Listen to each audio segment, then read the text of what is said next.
Assalamualaikum warahmatullahi wabarakatuh. Berjumpa kembali dengan saya Niki Pujarwati, calon guru penggerak angkatan 11 dari SMP Negeri 26 Bandar Lampung. Hari ini saya tidak sendiri, saya ditemani oleh rekan saya, Ibu Triana Desitasari SPD. Beliau adalah guru mata pelajaran pendidikan Pancasila di SMP Negeri 26 Bandar Lampung. Assalamualaikum Ibu, bagaimana kabarnya hari ini? Waalaikumsalam, alhamdulillah kabar saya baik Ibu. Ya, alhamdulillah ya Bu ya, kabar kita hari ini baik, kita dapat melaksanakan kegiatan rutinitas kita. Baik Ibu, hari ini kita akan mengadakan percakapan praobservasi ya Bu ya, sebelum nantinya saya akan amati jalannya proses pembelajaran yang akan Ibu lakukan di kelas atau sebelum saya melakukan supervisi kelas ya Bu ya.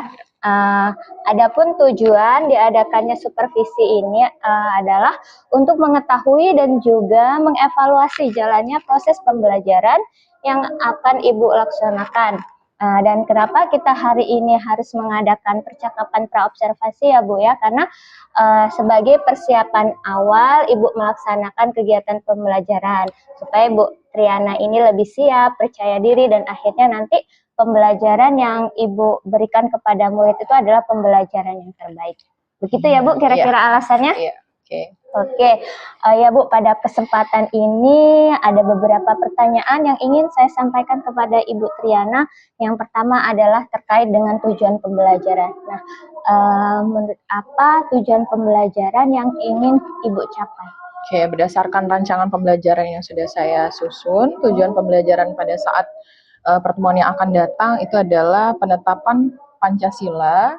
Jadi anak-anak itu nanti mereka dapat memahami bagaimana proses penetapan Pancasila sebagai dasar negara dan mereka bisa mengidentifikasi serta harapannya nanti akan meneladani bagaimana nilai semangat dan komitmen para perumus dan penetap Pancasila sebagai dasar negara. Itu Ibu Niki. Oke, baik Ibu. Jadi seperti yang sudah Bu Triana sampaikan tadi ya Bu ya, jadi ada dua ya Bu ya tujuan pembelajaran yang ingin Ibu capai. Nah, selanjutnya Bu, bagaimana dengan area pengembangan yang ingin Ibu capai atau ingin Ibu observasi dari murid Ibu nanti pada saat pembelajaran? Oke, untuk area pengembangan itu ada dua, yaitu pengetahuan dan keterampilan. Untuk pengetahuan sesuai dengan tujuan pembelajaran, yaitu memahami proses penetapan Pancasila sebagai dasar negara. Nanti murid saya diharapkan dapat mengembangkan pengetahuan terkait bagaimana proses jalannya Pancasila itu dirumuskan dan ditetapkan. Kemudian untuk keterampilan sesuai dengan tujuan pembelajaran mengidentifikasi dan meneladani nilai semangat dan komitmen para perumus dan penetap Pancasila sebagai dasar negara. Murid saya diharapkan dapat menggunakan keterampilan yang mereka miliki untuk mengidentifikasi apa saja nilai semangat dan komitmen yang ada pada tokoh perumus dan penetap Pancasila. Nah, tadi Bu Triana sudah menyampaikan ya bahwa area pengembangan yang Ibu capai itu ada dua ya Bu ya, ternyata ada dari segi aspek pengetahuan dan aspek keterampilan ya benar. Ya. Nah, itu tadi di area pengembangan. Nah, sekarang saya ingin mendengar Bu, bagaimana sih rancangan pembelajaran Ibu nanti, mungkin dari sisi model pembelajaran, strategi, dan metode pembelajaran yang akan Ibu terapkan nanti. Untuk strategi pembelajaran yang saya gunakan adalah PJBL, Project Based Learning. Oke, kemudian untuk sumbernya ada PPT, video pembelajaran, dan penjelasan langsung dari saya. Kemudian di pembelajaran ini saya juga mengintegrasikan pembelajaran sosial emosional. Oke. Ada diskusinya nggak? Iya, ada. Nanti di tengah pembelajaran anak-anak akan diberikan masalah untuk didiskusikan bersama kelompok. Kira-kira nanti pembagian kelompoknya itu di random apa yang pintar-pintar satu kelompok gitu Bu? Kira-kira? Di random, jadi ada anak-anak yang pintar, kecerdasan sedang, tinggi, dan rendah atau kurang aktif. Oke, tadi Ibu sudah menyampaikan ya Bu ya, strateginya itu nanti mau pakai PJBL, berarti nanti mereka akan ada project ya Bu ya. Kemudian tadi juga sudah medianya itu nanti ada video, ada PPT, dan Ibu Janti juga akan menjelaskan langsung ya. Terus dalam diskusi nanti mereka akan dikelompokkan tuh random ya Bu ya, tidak yang pintar-pintar atau yang kurang-kurang seperti. Nah, sebenarnya Ibu itu salah satu strategi diferensiasi ya Bu ya, yang nantinya Ibu akan terapkan. Tadi juga Ibu sudah akan menerapkan pembelajaran sosial emosional gitu. Oke, Bu. Nah, tadi kan kita sudah berbicara metode, model, strategi ya Bu. Nah, kemudian yang saya tanyakan, kira-kira media apa sih Bu yang akan Ibu gunakan nanti pada saat proses pembelajaran? Oke, jadi media pembelajaran yang saya miliki itu ada PowerPoint, video, kemudian menggunakan alat LCD, speaker. Oke, sudah lengkap ya Bu ya untuk mendukung proses kegiatan pembelajarannya. Nah, kira-kira nih tadi kan Ibu sudah merancang sedemikian ya Bu ya pembelajaran yang akan Ibu laksanakan nih. Ibu akan melaksanakan kegiatan misal di kelas berapa, hari apa, dan jam keberapa Ibu? Ya, saya nanti masuk kelas di hari Senin itu jam ketiga dan keempat di kelas 73 Ibu. Oke, jadi baik Bu, nanti pada hari Senin ya Bu ya, jam ketiga dan keempat di kelas 73 tentunya dengan rancangan pembelajaran yang Ibu sampaikan, saya akan masuk ke kelas Ibu ya Bu ya, saya akan melaksanakan kegiatan supervisi, nanti di sana saya akan melihat dan mencatat hal-hal yang terjadi di dalam kelas. Oke ya Bu ya, ini adalah percakapan kita di kegiatan praobservasi sebelum Ibu melaksanakan kegiatan pembelajaran di kelas. Nanti setelah kegiatan pembelajaran di kelas atau kegiatan supervisi, nanti akan ada percakapan pasca observasi Bu, tapi nanti kita tidak berdua, nanti akan didampingi oleh pengajar praktik saya gitu. Nah Ibu, sebelum kita mengakhiri percakapan hari ini Bu, menurut Ibu apa sih yang sudah Ibu dapatkan nih dari percakapan kita yang singkat ini? Oke, dari percakapan kita saya mendapatkan gambaran lebih jelas tentang bagaimana proses pembelajaran dan media yang akan saya gunakan. Media yang nantinya saya gunakan harus saya persiapkan dengan matang dan dari sekarang. Oke, jadi nambah ya Bu ya, lebih jelas nih gambarannya, terus medianya juga harus Ibu siapkan dari sekarang agar nanti pembelajarannya maksimal ya Bu ya. Oke Ibu, terima kasih banyak ya Bu atas waktunya, sudah mau berbincang-bincang dengan saya nih di percakapan praobservasi ya Bu ya. Semoga nanti rancangan pembelajaran yang sudah disusun berjalan lancar ya Bu ya. Oke Ibu, ya terima kasih, sampai ketemu lagi pada kegiatan observasi kelas. Oke, ya Bapak Ibu, demikian kegiatan praobservasi yang sudah saya lakukan dengan Ibu Triana. Sampai ketemu lagi pada kegiatan observasi dan pasca observasi. Nah, terima kasih. Wassalamualaikum warahmatullahi wabarakatuh. Waalaikumsalam. Bersiap. Beri salam. Assalamualaikum warahmatullahi wabarakatuh. Waalaikumsalam warahmatullahi wabarakatuh. Baik, anak-anak, kita akan mulai pembelajaran. Bagaimana kabarnya, Nak? Baik. Alhamdulillah. Baik, anak-anak, Ibu akan mengabsen sebelum kita memulai pembelajaran. Aisyah, Anggun, Chelsea, Darel, Nada, Raden, Vindi, Silviana. Oke, baik. Hari ini semua peserta didik hadir. Semoga kalian semua yang hadir nanti bisa fokus dan serius dalam belajar. Baik, anak-anak, hari ini kita akan mempelajari penetapan Pancasila sebagai dasar negara. Untuk menumbuhkan semangat, Ibu minta kalian berdiri semua. Kita akan menyanyikan lagu Garuda Pancasila secara bersama-sama. Dalam hitungan ketiga, nanti dimulai ya. 1, 2, 3. Garuda Pancasila, akulah pendukungmu. Patriot proklamasi, sedia berkorban untukmu. Pancasila dasar negara, rakyat adil makmur sentosa, pribadi bangsaku. Ayo maju, maju, ayo maju, maju, ayo maju, maju. Oke, terima kasih. Boleh duduk kembali. Baik, anak-anak, lagu Garuda Pancasila tadi Ibu ambil sebagai ice breaking kita pada hari ini untuk menumbuhkan semangat kita semua. Ada yang bisa menyebutkan apa hubungan lagu Garuda Pancasila dengan materi yang akan kita pelajari? Coba Chelsea.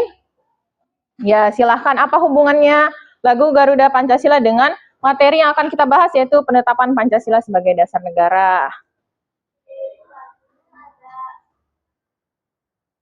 Di dalam lagu itu, di lirik Garuda Pancasila ada apa? Oke, kemudian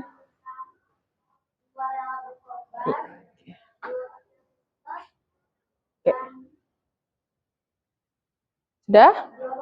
Oke, baik. Tepuk tangan untuk Chelsea, teman-teman. Baik. Benar apa yang dijelaskan atau disebutkan Chelsea, bahwa pada lirik Garuda Pancasila itu ada kata patriot proklamasi dan pahlawan itu rela berkorban. Nah, selain kita akan mempelajari penetapan Pancasila, pada pagi hari ini kita akan juga mengetahui bagaimana sifat atau sikap yang bisa kita teladani dari para pahlawan yang merumuskan dan menetapkan Pancasila. Jadi ada dua tujuan pembelajaran kita. Yang pertama adalah coba dibacakan oleh Safira. Silakan dibacakan tujuan pembelajaran kita pada hari ini.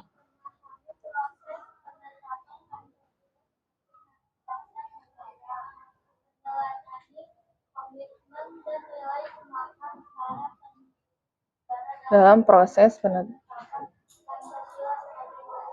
Oke, jadi ada dua. Yang pertama, memahami proses penetapan Pancasila sebagai dasar negara. Yang kedua, kalian nanti mengidentifikasi dulu sehingga baru kalian dapat meneladani komitmen dan nilai semangat para pendiri negara dalam merumuskan dan menetapkan Pancasila sebagai dasar negara. Oke, Ibu punya pertanyaan pemantik. Kapan penetapan Pancasila berlangsung? Kemudian bagaimana semangat kebangsaan para pendiri negara yang tercermin dalam nilai-nilai Pancasila? Ada yang bisa mencoba menjawab? Kapan Pancasila ditetapkan? Ayo, pada sidang apa? Pada sidang?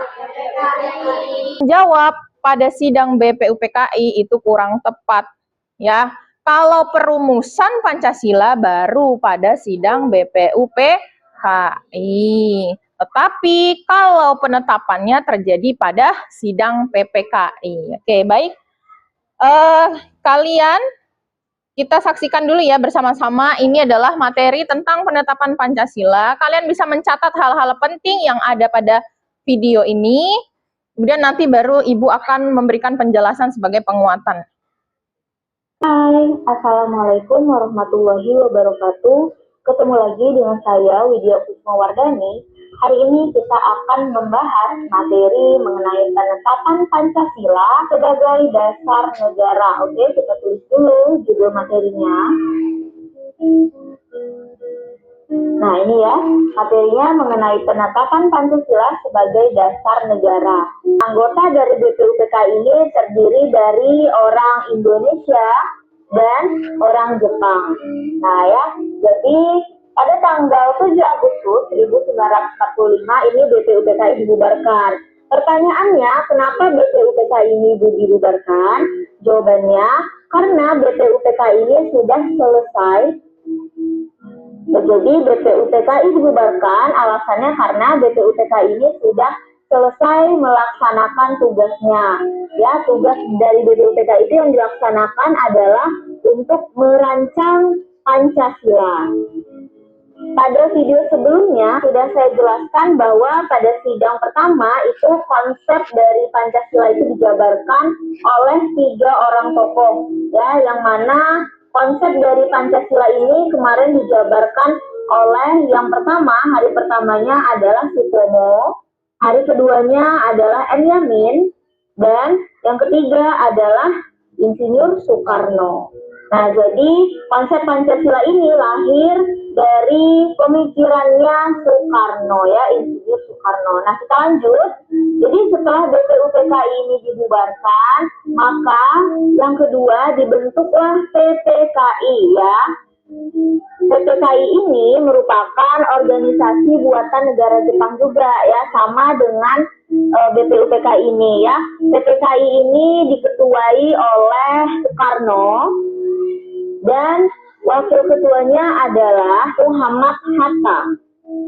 Nah, jadi setelah BPUPKI ini dibubarkan, dibentuklah PPKI. Nah ya, salah satu tugas dari PPKI ini adalah untuk menetapkan Pancasila ya. Jadi kalau BPUPKI tugasnya merancang Pancasila, kalau PPKI tugasnya untuk menetapkan Pancasila. Nah, PPKI ini dulu dia awalnya jumlah anggotanya itu adalah 21 anggota.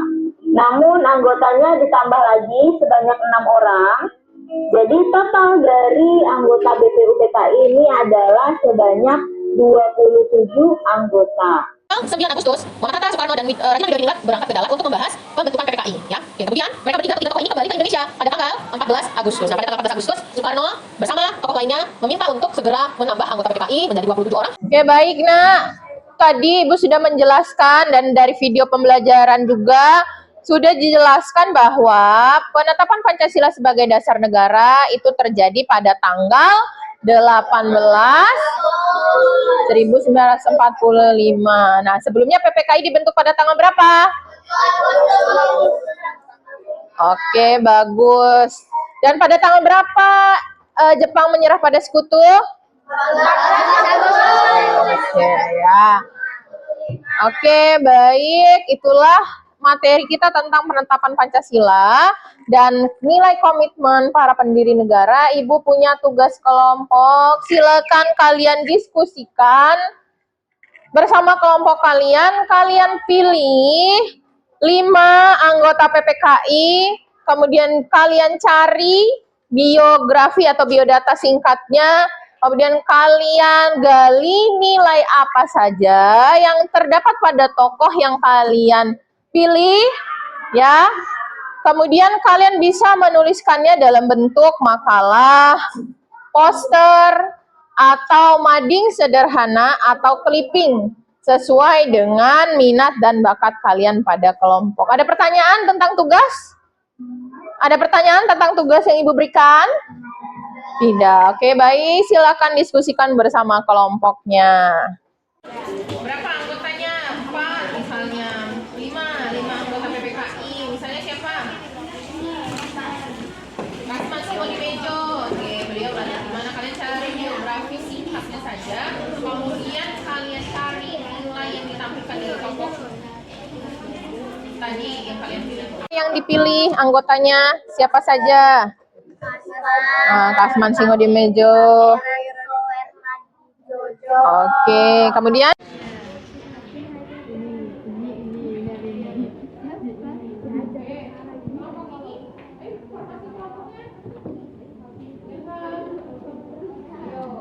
nilainya ya. Pastikan tokoh apa yang didapat dan sifat atau semangat komitmen yang seperti apa yang kalian kaji dari tokoh tersebut. Coba Ibu ambil contoh kelompok 1 dulu ya, perwakilan Gibran. Silakan bisa maju ke depan.